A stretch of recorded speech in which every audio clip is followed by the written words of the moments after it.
On prend à présent la direction de la forêt de Brocéliande, un lieu mystérieux qui abrite depuis des siècles d'étranges créatures. Les corrigans, ce sont des lutins facétieux capables de jouer de bien mauvais tours. C'est notre épisode Contes et légendes de ce samedi. On voit ça avec Pauline Forgue et Karine Andouche. Ils peuplent ces sous-bois depuis des millénaires.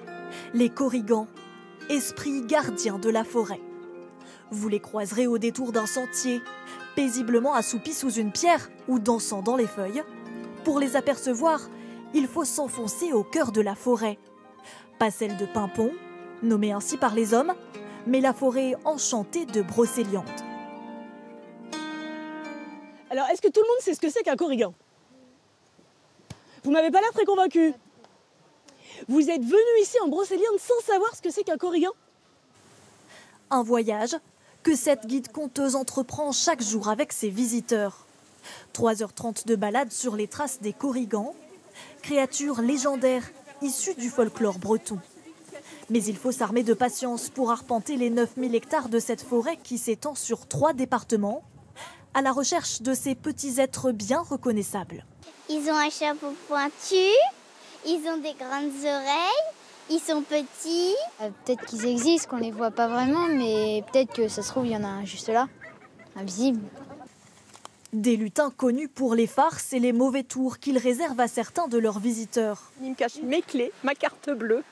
Ils mettent le bazar dans la maison, c'est pas possible, c'est invivable. C'est toute notre enfance, c'est la féerie, c'est la magie, c'est vrai que ça explique plein de choses. Et c'est la première fois que je viens à Brocéliande. Et alors, qu'est-ce que vous en pensez? Je trouve ça génial. Je trouve ça fabuleux, c'est vraiment magique. Cette magie, on la retrouve dans les boutiques de souvenirs de la région. Figurines, mugs, ouvrages dédiés au petit peuple. Un imaginaire qui a de tout temps irrigué le monde des arts.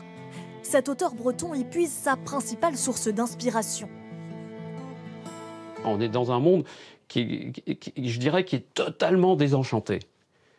Totalement désenchanté. Et là, on est en plein cœur de l'enchantement, on est en plein cœur de la magie. Et je pense que les gens ont besoin de ça aussi, ils ont besoin de rêver. On peut pas, l'homme n'est pas réduit à sa dimension de consommateur, à sa dimension uniquement matérielle. Alors, les corrigans, êtres mythiques ou bien réels?